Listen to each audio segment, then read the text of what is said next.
Welcome to Every Step podcast. I'm Krystyna Weston. And I'm Judith Beck. Every Step is the podcast where career and life meet. With a new guest every episode, we explore the gutsy issues affecting everyone in the workplace.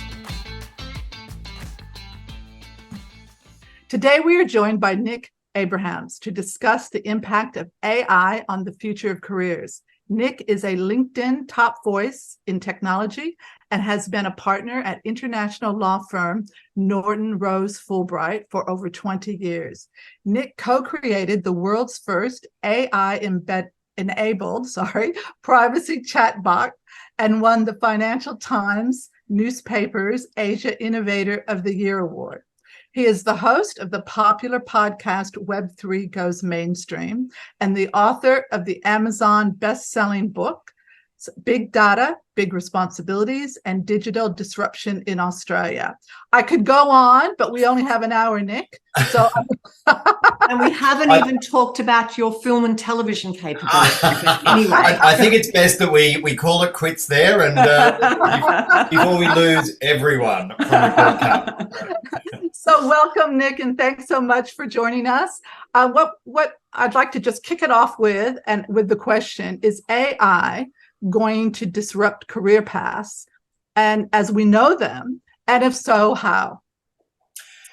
Yeah, I think traditional careers have been under disruption for quite a while now. You know, I think what we're doing these days, whether it's as lawyers or accountants or indeed, you know, people working in retail, etc., those roles have changed quite significantly as a result of technology and automation.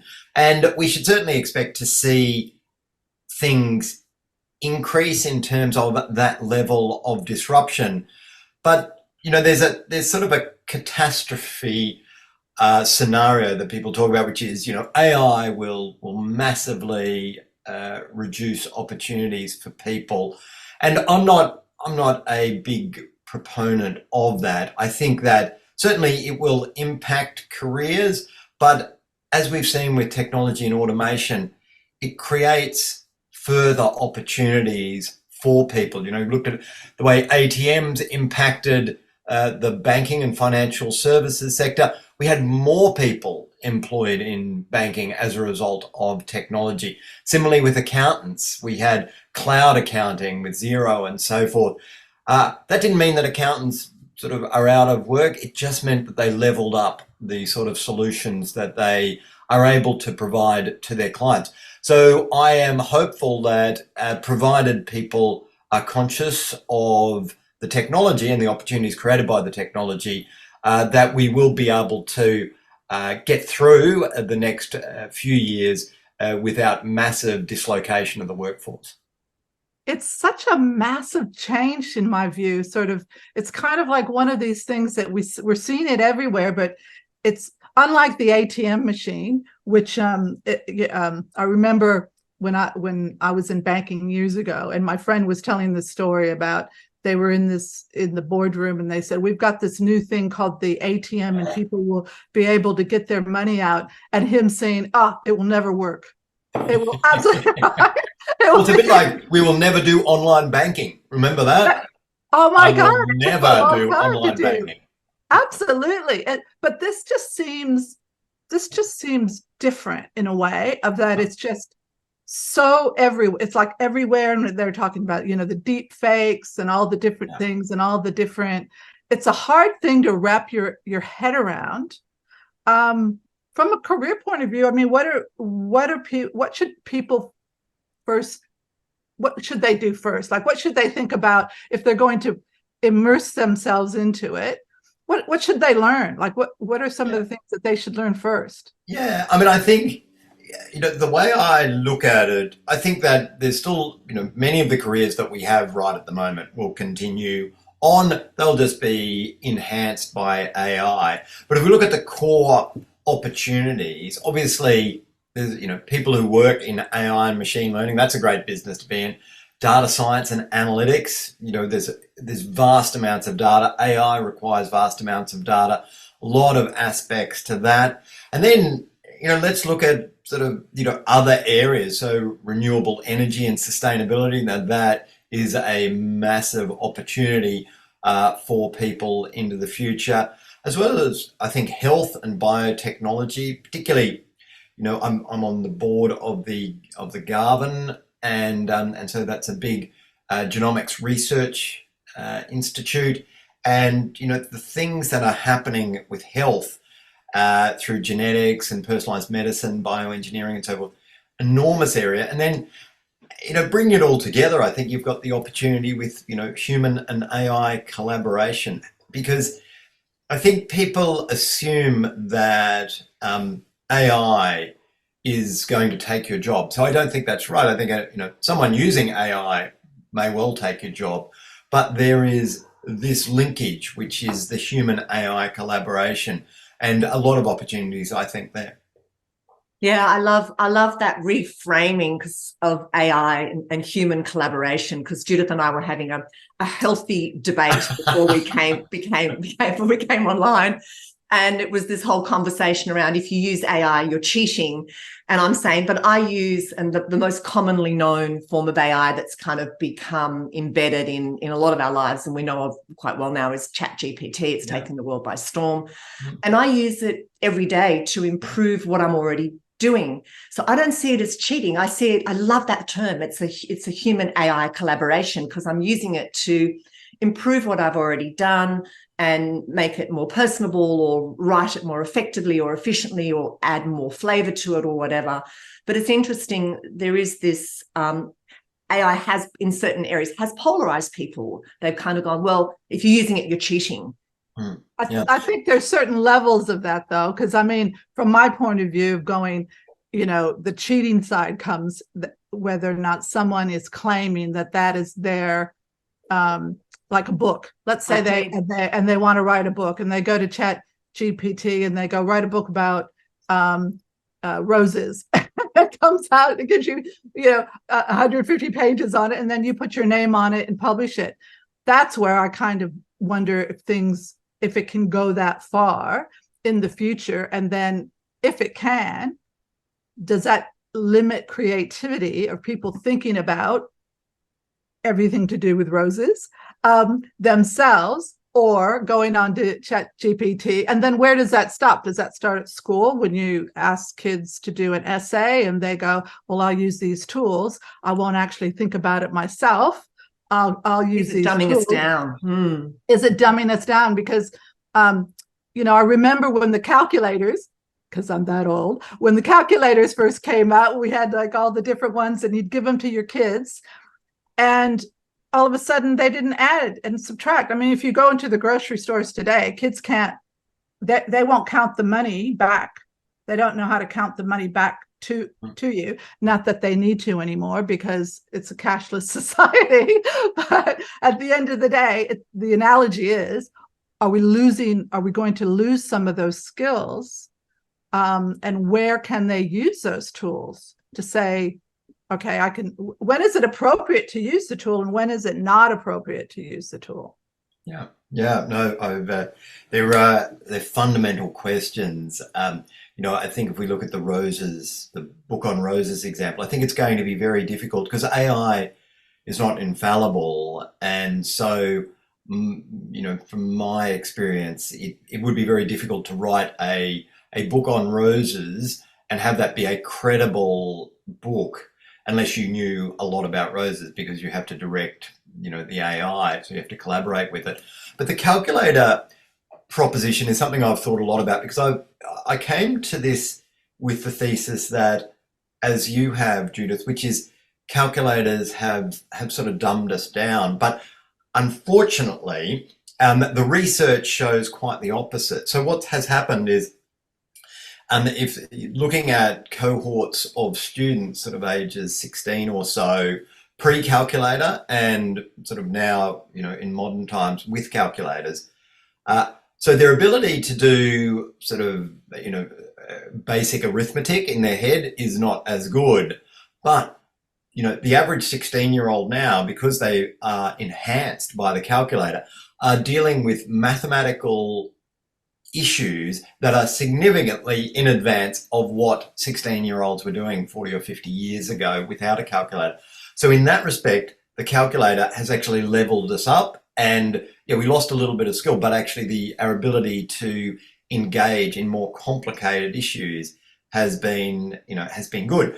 So we look at that, and so I'm thinking AI hopefully can be a tool that enhances us, but the converse of that is the autopilot. So pilots, now have autopilot. And when that first came out, there was a lot of concern around autopilot because there was a fear that autopilot was going to replace being a pilot, and so you would reduce the number of pilots around, etc.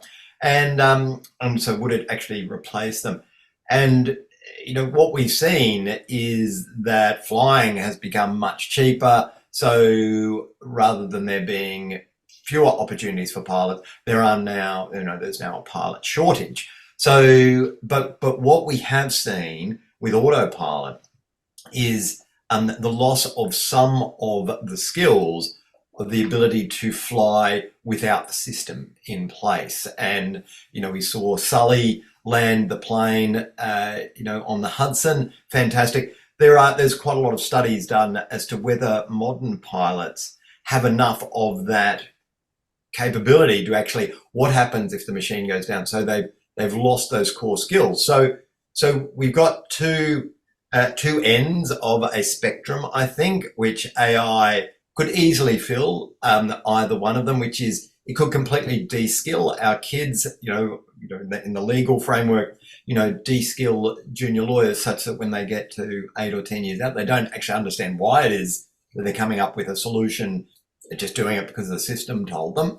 So it could de-skill, or we could use it as a force for good to really level up the sorts of things that we do and the sort of services that we provide, to our customers and clients. It makes sense because when you think about with lawyers, they spend so much time having to research cases and things like that could actually improve the time that they have to do that so that they can then focus on a strategy that probably only would require human intervention to be able to do that. So those kind of tools on that are, I think, really, really good to be able to do that. But when is human intervention important? Because if I was going to a lawyer, or if I was looking at, if I was going on an online system and I might look up something that I needed help with, and it would give me the answer that it would give me a pretty good answer. I still don't know that if I would have 100% believe it unless I was actually speaking to a lawyer, because how do I know that they're right?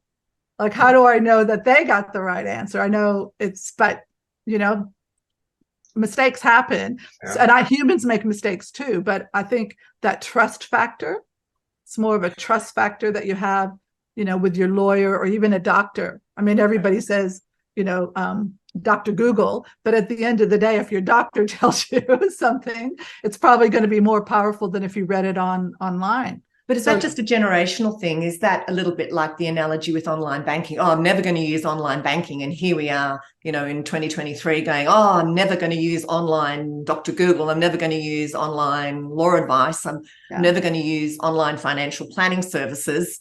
And then in 10 years' time, we'll look back and go, how could we have even said that? It probably is generational. It probably is. I mean, let's face it. We come from, upbringing where we're dealing with human interaction all the time. But I don't know, Nick, what do you think do you think the human aspect of it will eventually not be required? Kind of like going to the grocery store where you don't need people to actually bag your groceries anymore. You do it yourself. Yeah. This trust piece is actually quite important to this conversation. Yeah, I think that's right. I think it is. It's that trust element. And I think we're all super comfortable with bagging our own groceries because that's not a high trust proposition. Whereas I think with any of those high trust solutions that people offer, I think you are always going to require that, there's some form of human. And, if I look at, so I have a separate business called LawPath. It's an online legal business. We've just passed 400,000 customers served. And so it's very much for small and medium business. And what we found with that was our subscription model. There was a DIY, like a basic DIY solution where you could go in 400 documents and some machine learning, a bit of automation and so forth. But that, as a subscription model, was not particularly successful until we added, in addition, you get unlimited calls with lawyers. And that was what really drove the business to success. So I think that there is now, and I think for a significant period of time to come, we will still want the comfort of knowing that there is a human there until the AI becomes infallible. And right at the moment, it's a long way from that. I mean, I think, and the problem with all of this stuff is that very rarely are things straightforward. Whether it's law, whether it's medicine, whether it's accounting, or whatever it is, it's rare that things are straightforward. So often you need that human. I think there's other great areas too. I mean, you look at any jobs that require some form of emotional support. So anything that requires empathy, counselling, that's a great area to be in. Anything where there's complex decision making, so something with high stakes, or where there's something with ethical considerations, anything where there's unpredictable environments, so where you need a real-time response, so emergency services and so forth. And then I think, also this idea of, where there's cultural and social nuance, so where you need people that have a degree of understanding of cultures or traditions and so forth, whether that's, having a salesperson who understands the way to sell to a particular, sort of demographic or something like that, or a particular culture. I think those sorts of things become very, very important. So it's that human to human relationship, because I think if we look at what's not going to change, I think that a lot of business, a lot of services are based on that human to human connection. And I don't think that is necessarily going to change. Yeah, hospitality, there's a number of industries where you're not going to be quickly replaced by any form of automation or artificial intelligence. One of the conversations that we've had in some of our other podcasts, and Judith and I talk about kind of offline, is with AI and automation, because a lot of workflow and priority management can happen from a technology perspective. Will managers, as we know them today, be a thing of the past in terms of, is there going to be a role shift from a manager perspective or a leadership perspective with the continued uptake of efficiency capabilities and prioritization and workflow capabilities? Yeah, but I think absolutely, and maybe they're the slightly more mundane aspects of management, and I think that that can be supported to a great deal by AI. But I think if we think about management as being what are the people-centric skills of management, so team building, motivation, conflict resolution, which is part and parcel of what a manager does. The machines are not going to be able to do that. So I think, and once again, they're sort of slightly more empathetic style skills. So I think that's important.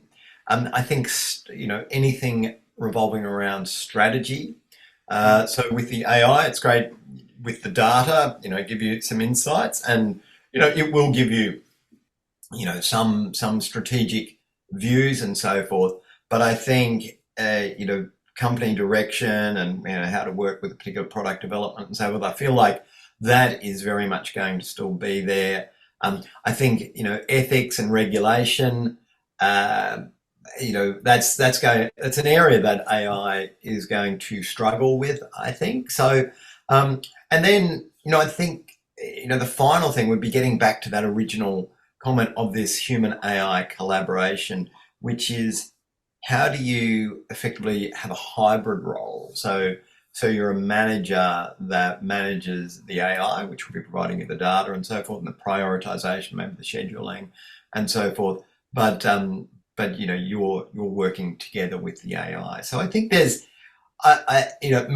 middle management has always been, a challenging position for people to find themselves in. And as we know, often when there's downsizing, everyone likes to target middle management. But I think what we see is that well-designed and well-structured businesses have, a number of employees or team members. Then they have team leaders who report up into other team leaders. And I think you can only collapse that so far where you've got an enterprise at scale.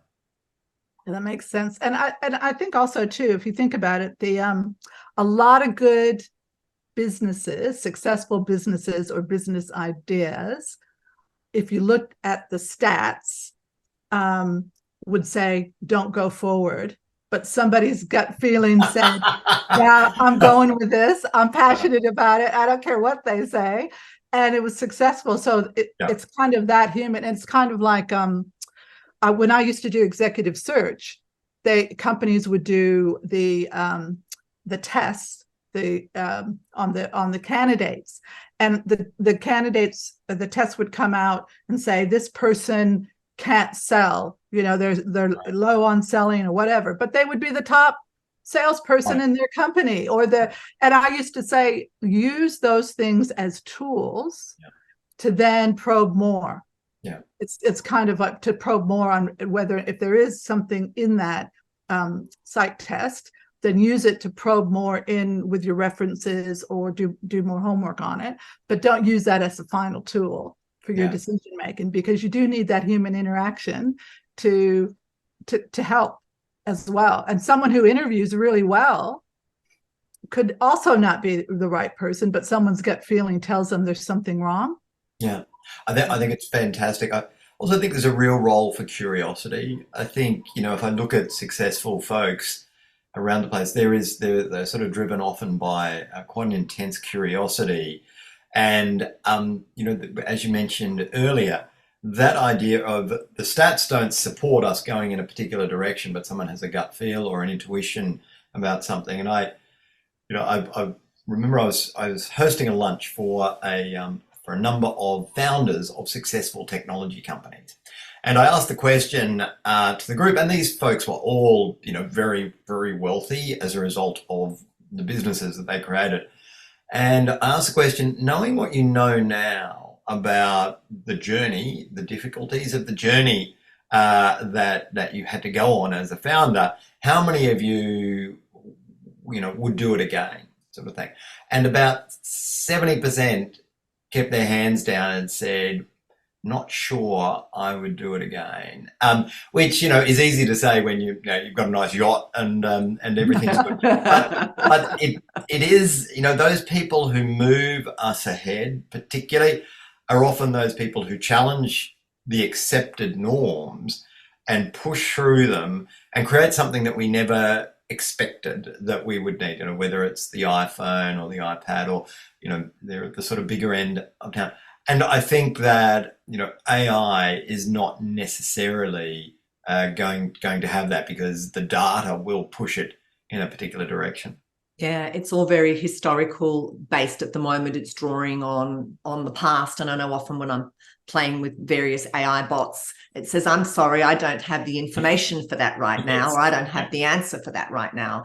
So that, to your point, there's still this very big human role around strategy and around being forward-looking, and to some extent around innovation, because some of the innovation will be AI-enabled, but other innovation needs to come from the human dream, really. And a lot of innovation, I work a lot with innovation with large organizations, and frankly, you get a lot of reward or return on investment from what is not tech-enabled innovation, but it's organizational change. It's working with processes and the way that people interact with and make decisions and so forth. So I think that we often like to think of innovation as being something that's sort of largely tech enabled, but in organizational design there's a lot of low hanging fruit. So I think there's great opportunities. Without a doubt, we've had a couple of great conversations recently with entrepreneurs,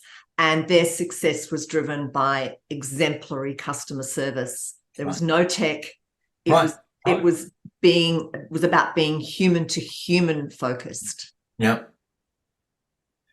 Which I think is, if we think about, is there an opportunity in the future for those companies that differentiate by providing human to human? Because, it may be that that we tire of the chatbot in certain situations, and as we talked about with those sort of higher end, you might be prepared to pay more for a premium service if you know that you're going to get a human. So I think there's that opportunity. I think there's going to be human touch is always going to be important in anything I think related to healthcare and counselling, and mental health and so forth. They're going to be big areas into the future. And I do fundamentally believe that as humans we do have an innate desire for human to human contact. And I think we saw that through COVID, which was a struggle for many people. And so, we can't just assume that this can all be replaced by bots. I do think there are great opportunities there. Obviously, there's going to be generational differences. There's some incredible stats around about, it was a survey that was done which asked the question, of a whole variety of age groups, do you feel more yourself online or offline? Which, for a Gen X like myself, that's a pretty easy answer. Like, well, of course I feel more myself offline. I mean, that's the real me. But 45% of those aged between 10 and 40 said they felt more themselves online than offline. And 40% of those had made their best friends online. So that is a different world that we're headed into. So I fully appreciate there will be a generational shift. But there's still a good element of the market that exists sort of in that post 40 age group, so that can still be serviced. And then I do think that there's a core desire for most people to have some level of human engagement. Yeah, and I think that's a pendulum swing too. I think we've seen the younger people be more dominated by online, but as they grow and mature and learn to value human interaction and in the real world, in the 3D world, and feel more comfortable, because I think part of it is we've lost the art of human engagement because we can hide behind a keyboard and we can feel like we're being more ourselves, but we're not really being ourselves, if that makes sense. Yeah. I mean, it's a controversial subject, but I think it'll be a pendulum swing. We're all humans, as we value human connectivity, we value community, and we're seeing that happen in other industries. People outsourced things to overseas to have cost efficiencies, and we're seeing organizations, telcos and other industries that are now saying or customers saying, actually, I want to deal with somebody in Australia who understands me, where I get the service, and I don't want to be dealing with a chatbot that then sends me to somebody who doesn't know what I'm talking about, and I waste 5 hours of my day.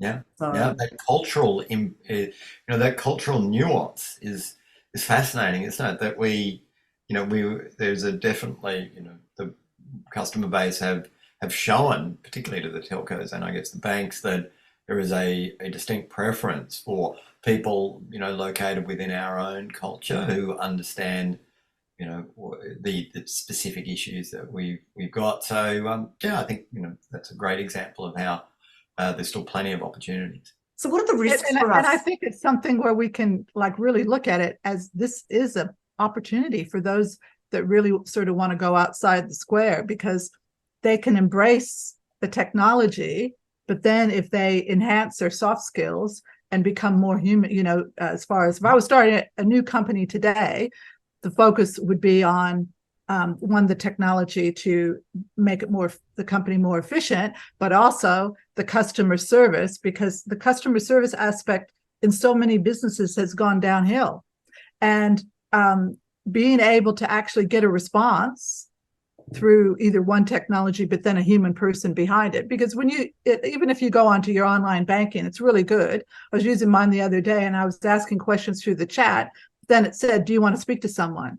Right. And I said, yes. And I got a banker on right away. So it was kind of like, now this is what I'm talking about. Yeah. This is what That's I a was able great to outcome. I was able to do the little stuff, but when I couldn't get to a certain stage, I was able to talk to someone, and I didn't have to wait in line for hours at a time. And that's kind of what setting the expectation that we're going to make your life easier, but we're also here for you. And we want you to feel part of our business, or we want you to feel like a customer to us. Yeah. And there's certain things. And I think if companies just look at it, how they can embrace this tech, because it's not going anywhere, is it? It's not going. Well, it's certainly not going away. It's not going. That's what I mean. It's not going away. It's not going away. No, I think you're right. I mean, I think we how do we use it to to take the drudgery out of life? And I do think if you look at Excel, so that the spreadsheeting program. So Excel does extraordinary calculations and so forth. But that didn't cause accountants to go out of business. It basically just allowed them to level up their skill set so they can provide better insights. And you can now get, you can drill into a set of numbers and slice and dice it a whole number of different ways, which previously would have taken weeks to recut those numbers. You couldn't be certain on them. So that is, a great example of a tool. And where this could ultimately end. So this was a surprise to me, even as a technology lover.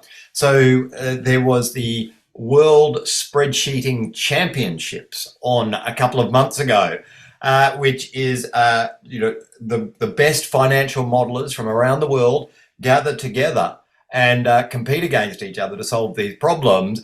And that was broadcast live on ESPN.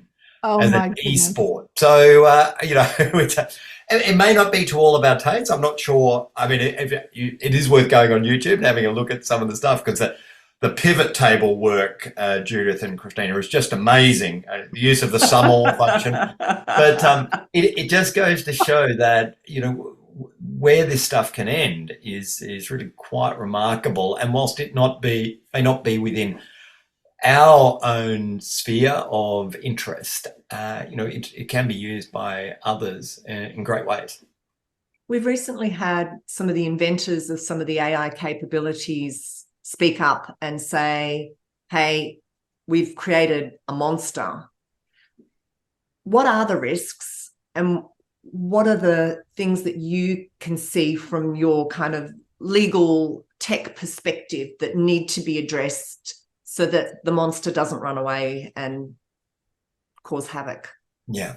Well, I guess first and foremost, for everyone, and hopefully all of the folks watching this are aware of this, but using anything like ChatGPT, it's not confidential. So you shouldn't be putting any confidential information into that, or privacy and so forth. So just, that's a basic hygiene issue.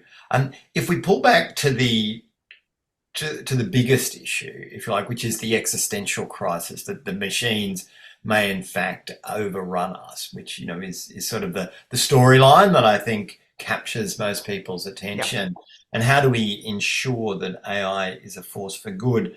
So I do think we have some templates for that.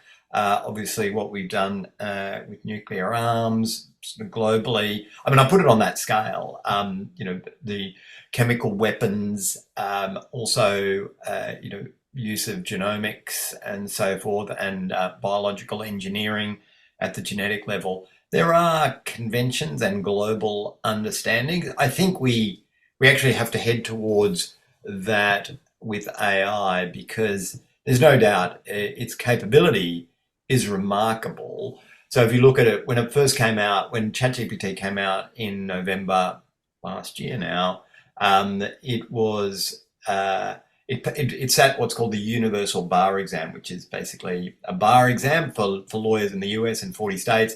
it started and it got in the lowest 10%, so a dismal fail. And then when version 4 came out just a few months later, it got in the top 90th percent. So it was a star. So within 4 months, it had learnt how to pass the bar exam with flying colours. So it can learn, and what it's doing now is it's actually programming itself and so forth. So the ability for it to get out of control is not impossible, and we do need some guardrails. And I mean, every country, well, certainly, Western democracies and so forth, are looking at ways to regulate AI, and we'll see that in the next little while. So the EU already has some very significant draft regulations.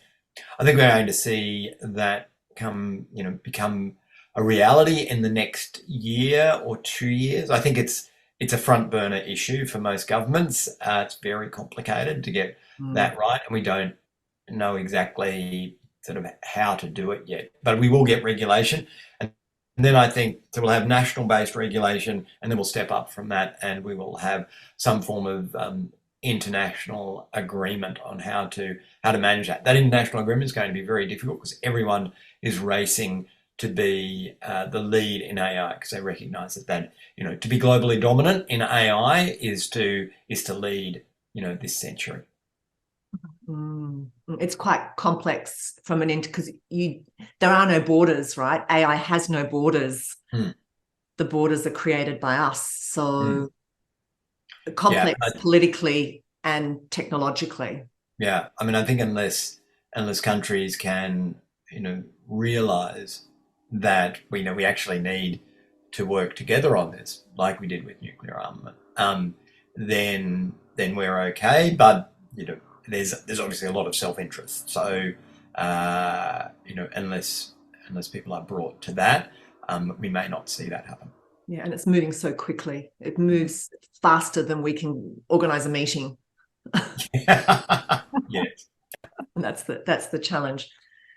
We're coming towards the end of our conversation, so just before we wind up, love to just wrap it up by saying what are our key takeouts in terms of what is going to be the impact of AI on the future of careers. So if you're going to summarise your thinking around that, Nick, what would you say? What's going to be the impact on the future of careers? Yeah, so I think what we need to recognise, or my view anyway, is that if we look at where businesses or organisations are going to be in 20 years or so, I think there's going to be a huge focus on sustainability. I think that's a massive area. So I think that people should absolutely be thinking about that. That's another existential crisis for the world. So I think that's going to be big.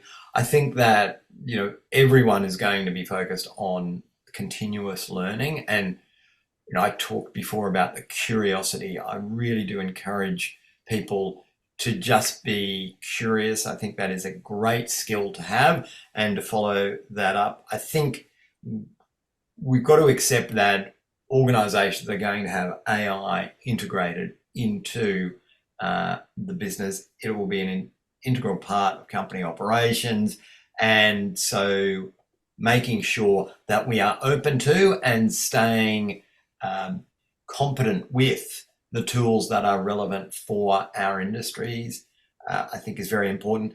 And then, what I would say is around focusing on those things that do make us human and as distinct from the machines, and that is particularly around empathy, around the ability to build and lead teams. Leadership is always important, and it doesn't matter at what level you are in an organisation. We know that leadership qualities always shine through. So that ability to lead teams, to do great conflict resolution, and get people motivated and interested in heading forward. So I think they're the sorts of things to focus on. And also, I do think that, we talked about AI collaboration, but also collaboration between organisations. I think we've seen a good amount of that. I think we will see that really increase into the future as well.